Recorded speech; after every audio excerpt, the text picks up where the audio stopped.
Bum bum bum bum. Welcome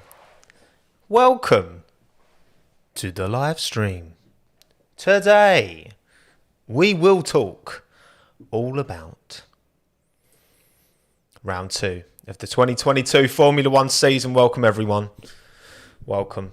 Thank you all for coming. Thank you to everyone who's watching this live. Thank you to everyone who's watching this after the fact. Sorry you couldn't catch it live, but we're going with 12 midday. There's a lot more stuff behind me. If you're watching this on YouTube or if you're listening to the audio only version, which is on Spotify, you can't see that we're moving. We're still in the process of moving, almost fully out now. So this background, everything will be very different. I won't have a desk as well, so I'll be sitting on the floor at the start. But yeah, thank you all for coming. Hello, Alex, CF Racing, Minecraft, Kaz, Nate, Christian, Reese, Mr. Zuck, Cena, Will. Thank you all for being here on this fine, beautiful weather in the UK at the minute. Well, it's sunny, it's bright. It's not sunny today, actually. It's quite kind of a bit muggy, but it's very warm, which is a change up. You know what I mean? So it's lovely. But yeah, thank you all for coming. Thank you all. We're going to talk all about race 2. Exciting. 2 races in a row. And we get a break next week, don't we? And then Australia. Am I right in saying? Which I'm buzzing about. But back to Saudi for the second race at the Jeddah Corniche pasty, hair clip, whatever you want to call it, track. And I mean, certainly, is it a 3-week break? I mean, I don't even know. But I mean, it certainly delivered last year, didn't it? It certainly delivered last year. So, and it wasn't even that long ago because it was the end of last season, the race. Now it's the beginning of this season, the race. So, I do wonder how I don't know. What could we expect differently conditions-wise? Because obviously the race was in December last year. It's now March, just have to check, end of March. So weather-wise, temperature-wise, I don't know. What are we expecting things to be broadly different? It was only 4 months ago. But that's still a third of a year. So I don't know. Thank you, Habit, for the $5. Who's brake checking before the DRS zone this time? I see what you did there. Hey, we'll talk all about it. We'll talk all about it, won't we? Should be hotter temperatures. Ooh, interesting. Should be hotter. Higher temperatures, which, I mean, Bahrain was certainly a challenging track for the cars. Baptism of fire. Like I put it, it seemed to be anyway. But we will see how things turn out. Minton's just walked into the room. You can hear his his claws cackling. I don't know, is that even a word? Cackling? No, cackling is laughing. Like on the floor. And now he's curled up on my sim rig. Hello, boy. Actually, he to be fair, about 20 minutes ago, I'm sat in here just getting the assets all set up for the stream. And then I just hear him going mad outside. And basically, because we live currently in a block of flats and they have window cleaners, the absolute lunatics who rappel down the side of buildings. I'm terrified of heights, so it's not my job. And the guy had just come down and it was on our porch, on our balcony, cleaning the window. And obviously Minton's gone full like defend property mode. Didn't attack him. Just barked at him, but did bark at him, so fair play. Well done, Minton. I'm glad you didn't attack the poor window cleaner. But anyway, I digress. Yes, we are back for round 2 of the 2022 Formula 1 season in Saudi Arabia. A lot of learnings. Very different circuit to Bahrain. So Bahrain's got a lot of slow speed corners. This has got a lot of medium, high-speed corners. So it will be interesting to see what cars... I feel like we'll see a pretty significant change up in the order, I would imagine, particularly amongst the not top cars. So I expect McLaren's to be stronger. Maybe that's just, living off past glory days. I don't think Bahrain's representative of the rest of their season, personally. But I do think they'll be stronger. I think it's low speed they're particularly struggling in. I think all the teams, we've seen, so the Williams clearly struggles low speed. The Aston Martin clearly struggles low speed. And, Alpine, Haas, Alfa Romeo, they were all kind of, Alpha Tauri as well, they were all kind of in a similar ballpark. They kind of established themselves as like the midfield. And Mercedes kind of on top end of that. Kind of probably closer. Well, I mean, before the safety car and all that, I mean, Lewis and George were running closer to K-Mag in P7 than they were the front runners, I think, weren't they? I'm sure they were. But anyway, whatever. We will see. It'll be interesting. Who's going to slap up the high speed? Who's going to be brave as well? And also, I really need it. Look at this. This is getting long. This is getting too long. I need to shave this. Thank you. God bless to anyone who's audio only, because then you don't have to look at my terrible facial hair, my receding hairline. Anyway, thank you. Cheers, mate. Engine mode 11, Mr. Dan. Thank you, buddy, for the $5. Very kind of you. Go check out the podcast I did with Dan, by the way, Engine mode 11 on the Cool Down Podcast YouTube channel. Also linked in my YouTube community on this channel. So guys, try if you think this is a beard. Check out Engine Mode 11, mate. And why have you sent me another $5? Oh, brilliant. You did have to do that, Dan. You could have just put a message in live chat and I probably would have seen it. But anyway, yes, I'll get more treats from Minton, don't you worry. And thank you, fantastic captain, for the 31 Aussie dollars. Red Bull be like, I'm forever blowing podiums. Wow. Savage. But I appreciate the West Ham reference. Thank you, fantastic captain. Very kind of you, mate. Appreciate it. Look, it'll be interesting to see which teams. And obviously, I've asked you for your predictions. If you didn't see earlier on Twitter or on YouTube community, about an hour and a half ago, I asked for your predictions, your weekend predictions for this race. If you missed that, then sorry, I've closed the poll. But it's interesting how a lot haven't changed. I'll just say that. But we'll get onto that. Back at Saudi Arabia. What do we, based off of obviously last season racing at Saudi, and they have actually made some. I prepared a little screen share up as well. Boom, here we go. Oh, look at this. Race fans, hello race fans. You've got no fans. They do have fans, which illustrates basically a few changes that have been made.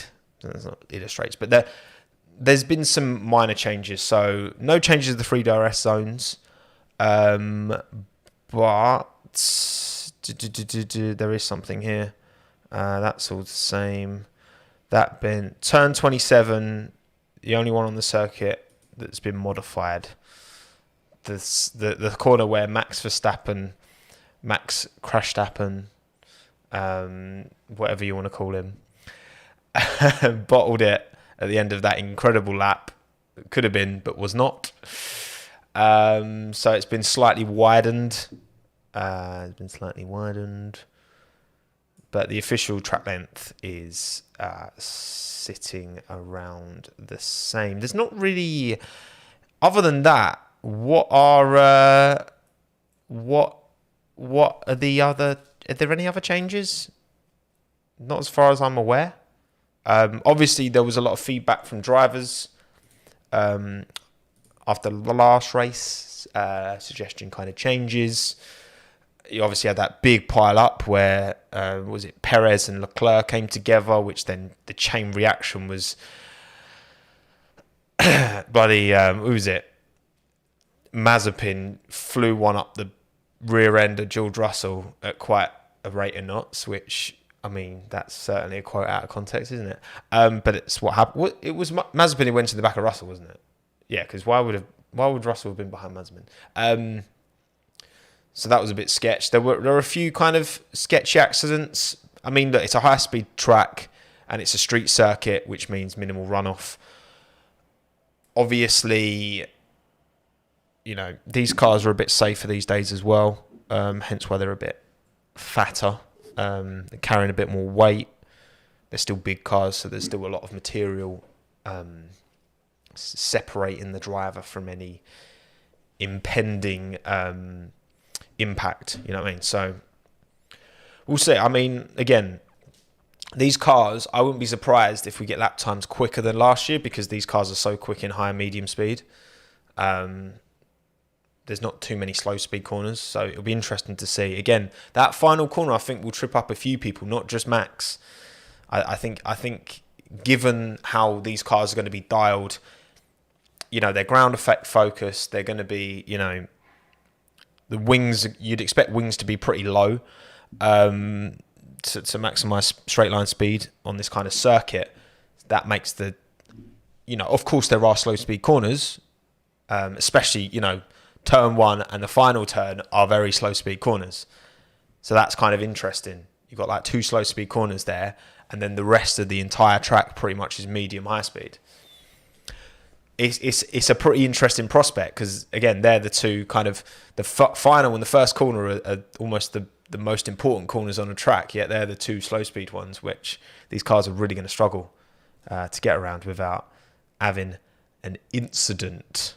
But anyway, an incident, as Charles would put it. Cheers, Peter, mate, for the tenner. Very kind of you, man. Big up to Thomas. Saudi settings. How about McLaren 1-2? Look, I mean, listen, I know you're kind of, you know, you are the Robbie of McLaren Fan TV, but look, I reckon points could be on the cards for McLaren. I do, considering what they've said about the car, but yeah, I mean, it's not good, is it? Which we're always going to get teams that would struggle more than others. I think the fact that, look, we don't know how much the relationship between, I know Andreas Seidel's talked about this, and whether this is him just like, you know, I love Andreas, but maybe this is him just moaning because it hasn't gone well first week. Talking about how close that relationship is between, so for example, Ferrari and Haas. Is it a coincidence? Not just from an engine point of view, but then because Alfa Romeo up there as well. So I don't know if that really flies because, you know, how close is that? How close is a relationship between a supplier and, you know, the customers? Because is it a coincidence that Ferrari are doing well and then all the Ferrari powered teams are doing well? Is it a coincidence that Red Bull were doing well and AlphaTauri done pretty well? Is it a coincidence that Mercedes aren't doing so well and all of the Mercedes teams are struggling? Is it just the engine? Is it more than that? I'm just here to say things. It doesn't mean I believe them. Doesn't mean I believe them. I promise you that. Thank you, Damien, for joining Friends of Tommo. I'm just going to make sure I don't miss any supers. £2 a month, gang. Appreciate it. Thank you, Felix, for the £2. How are your season predictions looking as of now? Well, the prediction I got the most stick for, which was Aston Martin struggle, is the one that's come in the most true. I don't think anyone predicted McLaren to have such a poor first weekend. But I think my one that's most off is Williams, obviously, because I was like, okay, I'm an Albon fan. I want Williams to do well. I'm going to predict still only like 7th in the Constructors. But, I mean, I think they were the worst car in Bahrain. So, but then Alex still got into Q2. So we take those wins. We take those wins. Cheers, James, for the quid. Appreciate it. And thank you, Charles, Charles. Charles. You know why I said Charles. For the $5, mate. Now, mate, I agree with Oxpat that the Lego car might do. Just roll out a life-size version of the Lego Technics car, wherever it's called. Imagine. That would be phenomenal. But that's the thing, like, look, straight line speed was McLaren's thing. That's why they won in Monza. That was their thing. They had the best engine. You could say that. I think Mercedes probably was the best engine last year. and they had the slipperiest car, so they could get even. They were even quicker than the Mercedes in a straight line.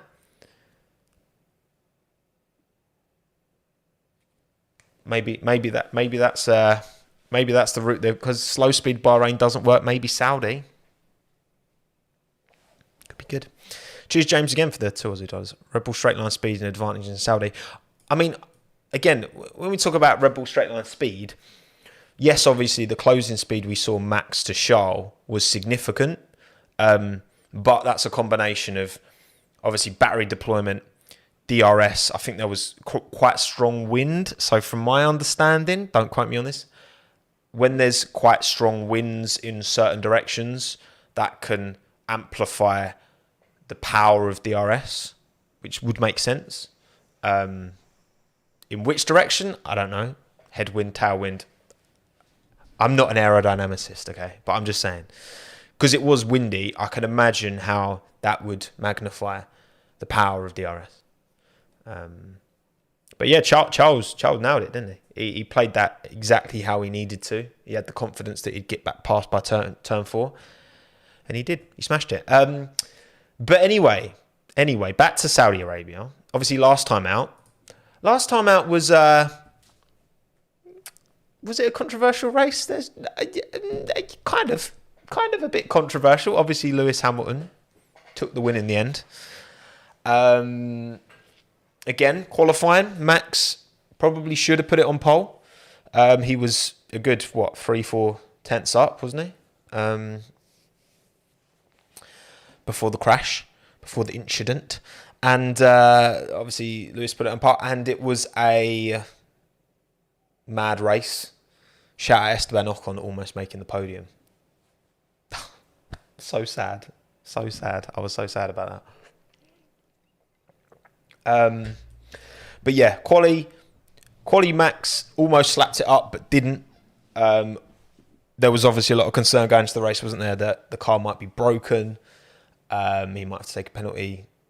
They ended up persisting, and it worked out for them in the end.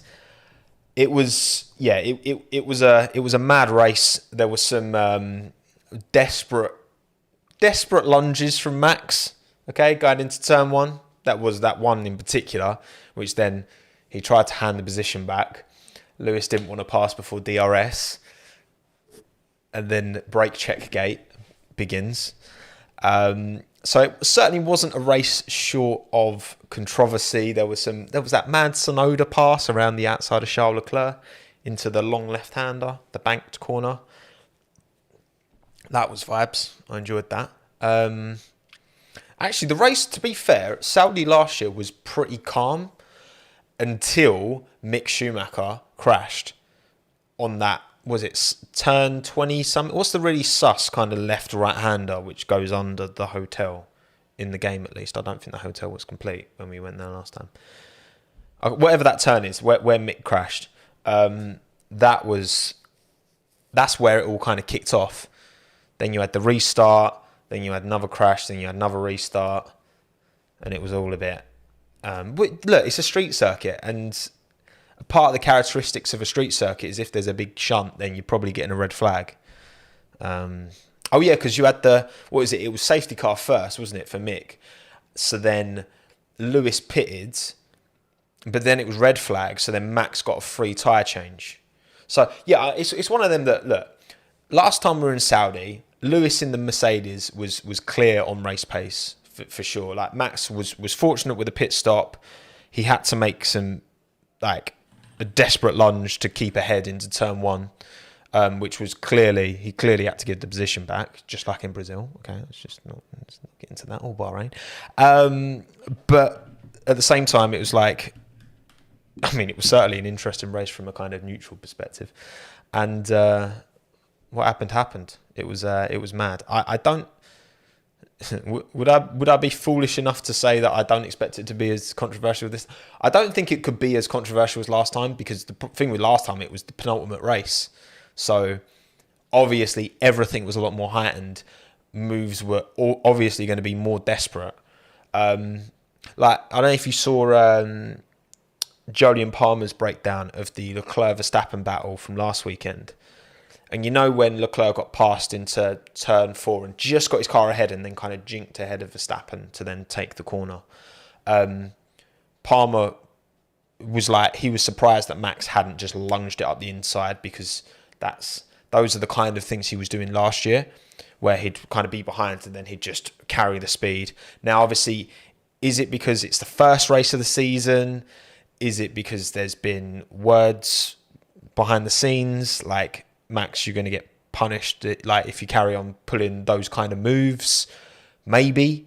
I reckon that context probably does matter, and why he didn't fight that more with Leclerc.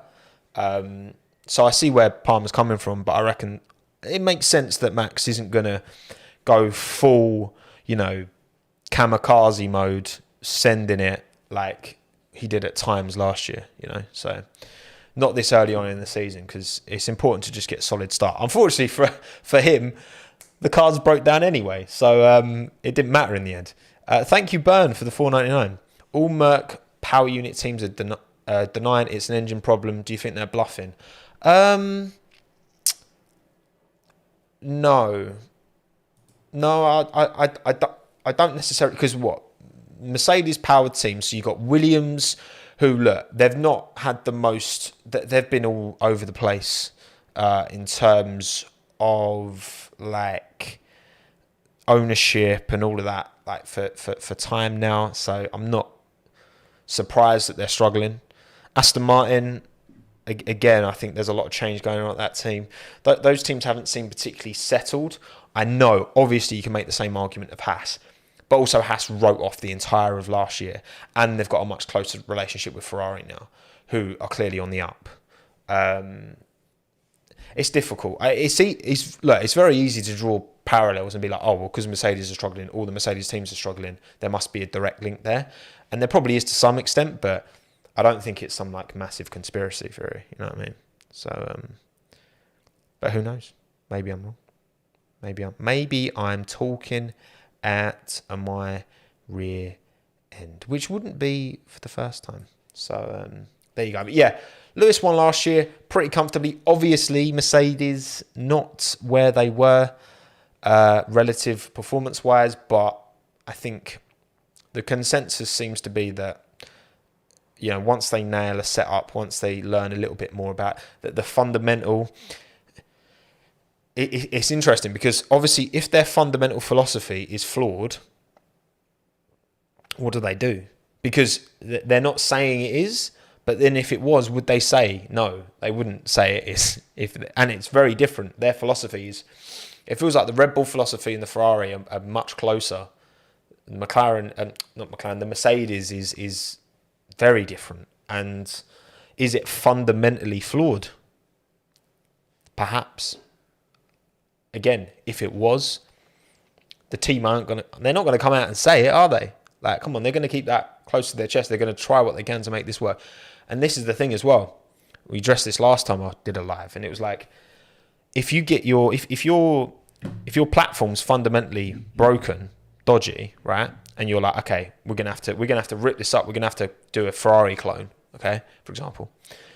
Then you've got a budget cap. So you can't continue developing your platform while also building another, because you've got this budget constraint. You're going to be spending resource. You're going to have to make a compromise. So I think Mercedes have almost got a hope that this isn't fundamentally flawed.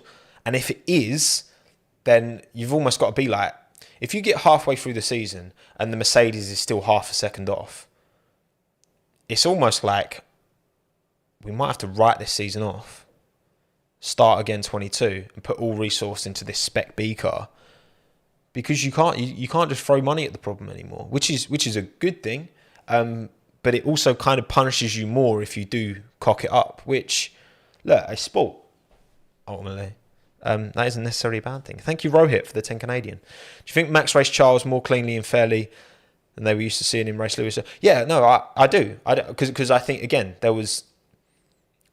the context is different. It's start of a new season. You're still getting used to the car, still getting mileage on the car. Ferrari, I think, ultimately had the quicker package over the course of the whole weekend. Yes, Max was able to battle, but only really because he was able to undercut. and then Charles would just pull away. So I think the context is different. I think if that had been the final race of the season, and Charles is letting Max pass into turn 1 and then trying to repass into turn 4, I think Max is defending that a lot harder. But of course he is. Any driver would. Like, his first race of the season. It's not worth making those kind of moves, in my opinion, like early doors. I mean, it doesn't make sense. Thank you, Smaran, for joining Friends of Tommo. Appreciate it. And thank you, Kinkada, for the 100 rupees, mate. Thank you very much. Still no... haven't got any more of an idea of what happened to Max and Sergio's cars. Again, the talk is that it is a standardized component from Magneti Marelli that failed. Fuel pickup isn't picking up the fuel. Again, like you run the tank almost to empty. You have to have like what Seb found out the hard way, didn't he? You have to have like a litre of fuel left in the system. So obviously there's not much fuel at the bottom, and then there's a component that picks up that fuel, and it wasn't picking it up properly. That seems to have been the issue for both cars, but I don't think that's been officially confirmed. Yeah, fuel pickup. So I mean, I don't know. That's still talk as far as I've heard. Thank you, Rohit, as well, for joining Friends of Tommo. Appreciate it. But yeah, I mean, Red Bull got a quick car, competitive with Ferrari, and I'm sure they'll be back fighting this weekend in Saudi Arabia. But anyway, so we talked about last year. Now let's talk about your predictions. Because again, I asked you a lot on Twitter and YouTube earlier. If you were too late, then sorry. But here's what you think will happen. Max Verstappen, driver of the weekend. The Orange Army out in force, 19% of the vote, followed by Carlos Sainz, followed by Kevin Magnussen. Team of the weekend, the exact same 3 teams as last weekend, which is very interesting. Tells that generally your predictions are pretty good, because obviously going into last weekend, we had no idea. We had no idea what was going to happen.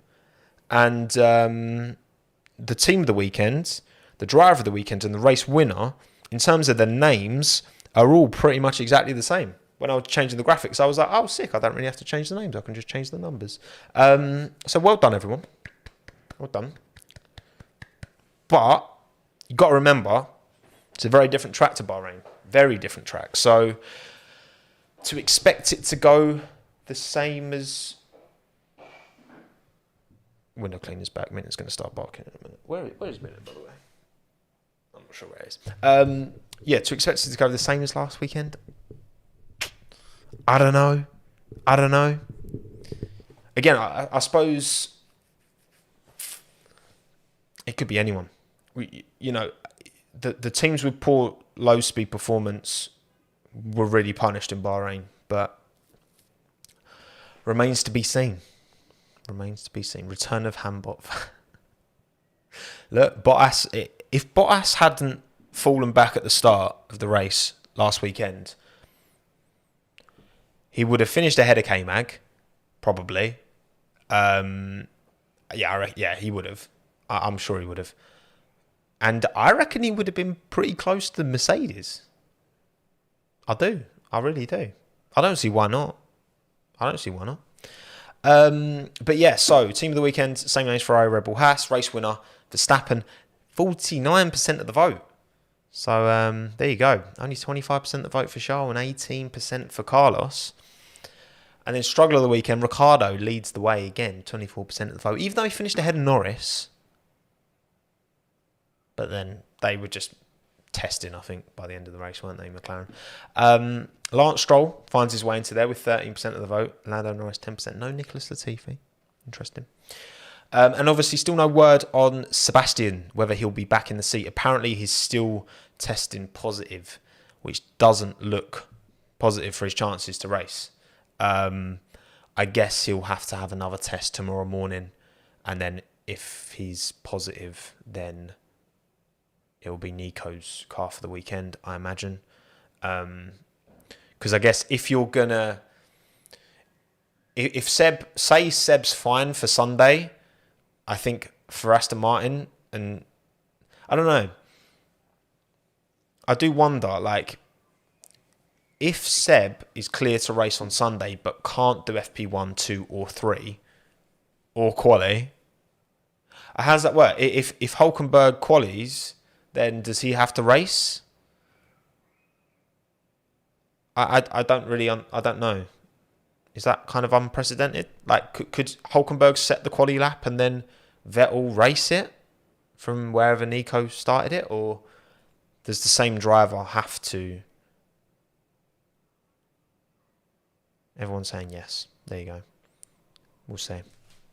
But yeah, get well soon, Seb. Again, the more... Obviously, Seb's missed out on a whole Grand Prix distance now and a whole FP1, 2, 3. And obviously, he's their driver for the season. So surely, even if it's going to be a difficult race for him to jump in missing FP1, FP2, maybe FP3, maybe even qualifying, then it's still probably worthwhile putting him in, even if you can just do the race Sunday, because Aston aren't looking like they're going to fight for points right now. And the benefit to give Seb just more seat time is probably higher than maybe finishing a couple of positions higher, because Hulkenberg's had more work in the car at that track. You know what I'm trying to say. Thank you, Mr. Super Chacho, for the $5. Thoughts on the Haas-Ferrari relationship, since there's rumours it's a topic of conversation in the paddock? Look, obviously you got Red Bull AlphaTauri relationship, strong relationship there. Haas-Ferrari seems to be going down a similar route. I don't know. Where do you draw the line? You know what I mean? It depends on what the rule makers want to do. Ultimately, I don't know. I don't know what the right answer is for that. Everyone's got their own.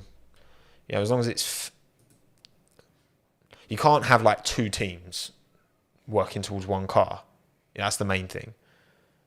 I don't know. I don't know enough to have a strong opinion on it. You know what I mean? Which is fine. Sometimes you got to do that. Be like, I don't really know, so I'm not gonna say something that I don't really know what. Like, I'm not educated enough to talk about it. Thank you, KVJ, for joining Friends of Time as well, by the way, and thank you, Sturm, for the $5, mate. Appreciate it. Realistically, where do you think Seb can put the car, or is the car that garbage? Also, I feel like Park Ferme goes for drivers as well. Yeah, I mean, look, obviously Aston Martin was saying that because of the porpoising and because raising the ride height, they were losing about 3/4 of a second. Can't speak, around Bahrain, which is a lot of time. That's a huge amount of time.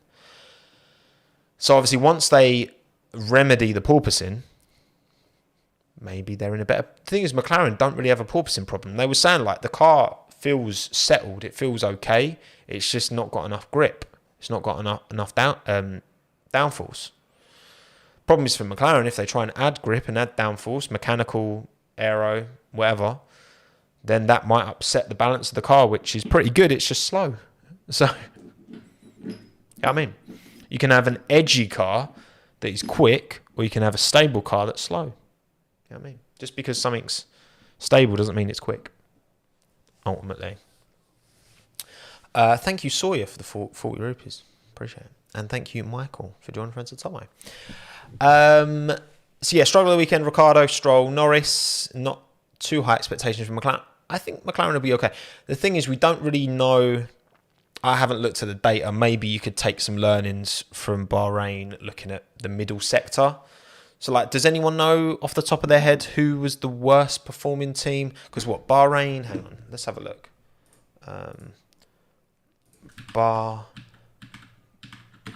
Bahrain Sector 2. So let's have a look at... Okay. See, it's interesting. So, hang on, let me get the old screen share up.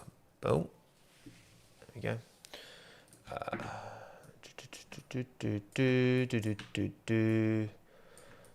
It's the power of live editing. Right, so here we have the Bahrain street circuit. And you can see that sector 2, yes, obviously you've got turn 8 and turn 10 that are pretty low speed. But would you say, yeah, I mean, look, you've got low speed turn 1, turn 4 in sector 1, and then it's just all straights. Obviously, yeah, you've got 5, 6, 7 carrying speed. Turn 11's quite a high speed corner. Turn 12's quite a high speed corner. So, like, which team was struggling most in sector 2?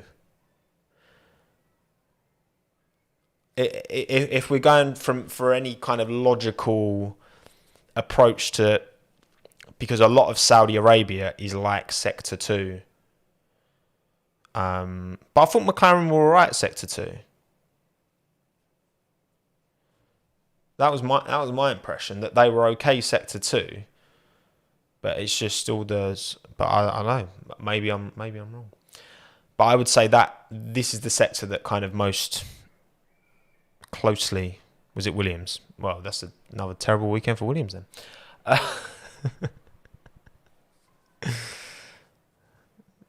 McLaren were never okay. The pain. But yeah, I think whoever was struggling in sector 2 is probably going to struggle this weekend. But look, as well, there's a really good video from Chinwag that talks about kind of development curve, and it's a very good point he makes. Let me find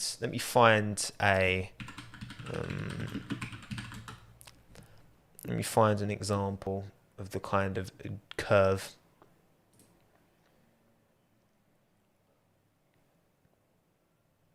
Okay, that's not the curve. Here we go. Right. Okay. This is going to be a bit of a weird. Okay. Here we go. Right. We're going to make this work. So, right. This is the kind of, ignore the context about like effort and all that nonsense that's on the screen right now. Right. But it is a good way of kind of illustrating it. So this is the development curve. So right now we are like here. So the cars will, and this is like this upward axis is like performance, and then this is like time. So obviously you're going to get a lot of gain in performance in a short period of time at this early stage, where teams, and all of a sudden, like, you know what everyone else is running, you know what seems to work, what doesn't. So this is the stage where you're going to see certain teams, you know, maybe next week, maybe Williams will have nailed something and be a lot better in, you know, medium speed, high speed corners, you know. Bloody sirens. I've got to have the window open because it's boiling.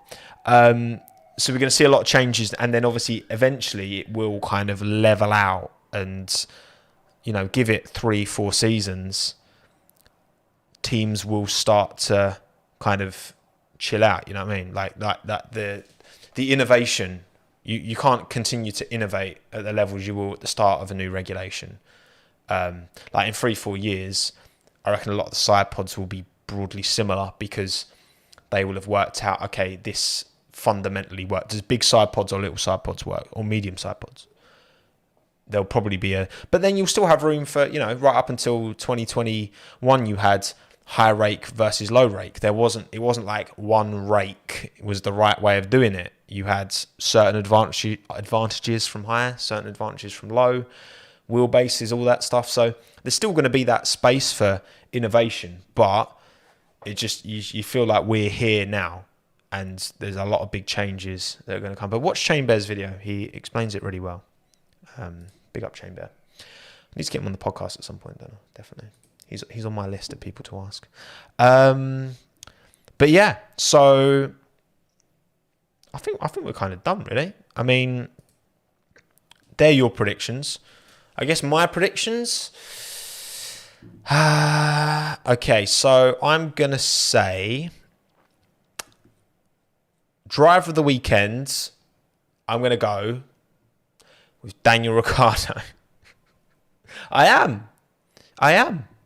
because I think the McLaren, hear me out, okay? I think the McLaren will be a lot better than it was last weekend, okay? And, you know, stop laughing at me. Daniel was the one to take to take that car to a race win in Monza, high-speed track.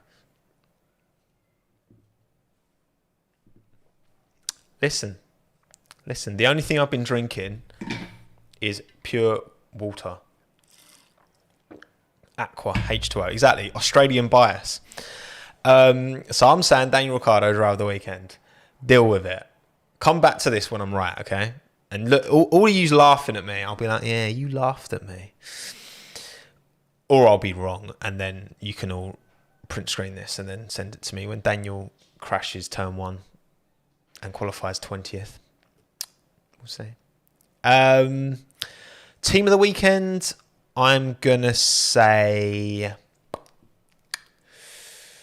Team of the weekend. Who do I feel in my loins is going to have a good weekend? I'm going to say Alfa Romeo. Alfa Romeo team of the weekend.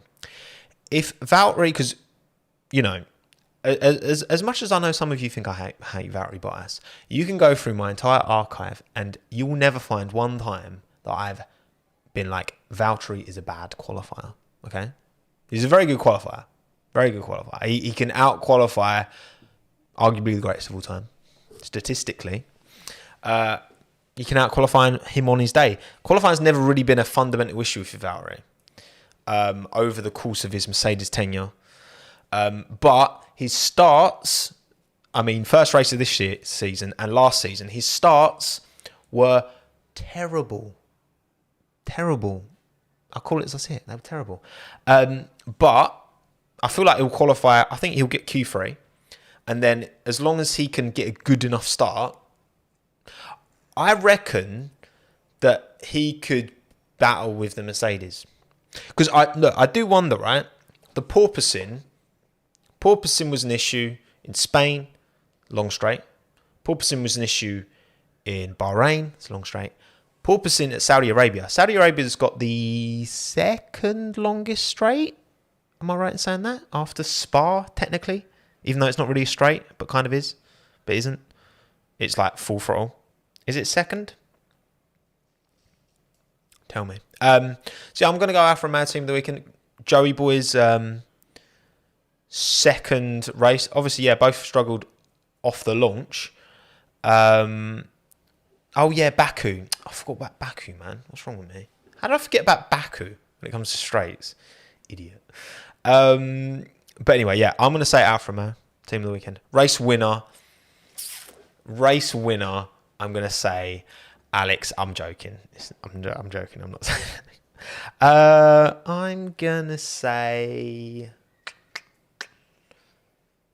I'm going to say Carlos Sainz. Because why not? And struggle of the weekend, I'm gonna go with Latifi again. Different. Could be someone's a bit different. Could I put Ricardo in struggle as well? So that I've got both boxes ticked. You know what I mean? Probably Latifi, because I don't anticipate that Williams is going to do well. And he was quite a way off Alex in that first race, which, again, I don't think should come as a surprise, personally. Biased to one side. Like, you look at their relative racing careers, especially in juniors. I don't know. But anyway, so I'm saying Ricciardo drove the weekend, Alfa Romeo team of the weekend, Carlos Sainz race winner, and Latifi struggle of the weekend. So, again, prediction. I can't read the future. Neither can you. So shut up. Right. Cheers, everyone, for coming. Thank you all for giving me your time on this lovely Thursday afternoon. FP1 tomorrow. FP2. Bit more learning on which cars are quick, which cars are not. And, yeah, also, I don't... I will try and do my quali stream on Saturday. Problem is, on Saturday is where like we're fully moving out. That's like the last day. So I need to get all of the gear out of the house I've hired a big van. You know, like the big vans. Not just like little transit, like big van. So that's going to be fun. Need to get the sofa out, bed out, storage, loads of stuff. So I know Saudi quali is quite late UK time, but I don't know if I'll be able to make it or not, but we'll see. And also Monday, we won't have internet in our new place till Tuesday. So I might still stream Monday post-race, but no, I will try to. I just won't be here. So this is the last time. Actually, yeah, this is the last time you're going to see this background. Ah. Emotional, right? Let me go get Minton while you look at the background for the last time, okay? Okay. Hello, mate. What are you doing on your back? Oh, yes.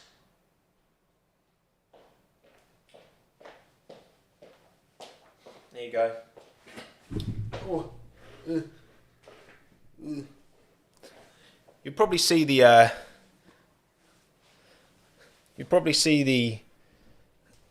The 88 McLaren poster making an appearance, but I have no idea what the new background setting's going to be. So that remains to be seen. I literally walked in there and he's just like fully on his back with his paws up. You hot, mate? He's very warm, to be fair. If you overheated yourself, hey, good boy. Right, again, thank you all for coming. Stay safe, be well, have a good day, stay hydrated, and thank you to everyone who was generous enough to give a little in the super chat. Honestly, you really don't need to, but I do appreciate it. And I will see you maybe on Saturday for the quali stream, if not on Monday from a different location. Mwah. Say bye to all your adoring fans, Minton. Goodbye. He says goodbye in dog. Right. Cheers, everyone. Have a good day. Goodbye. And arrivederci.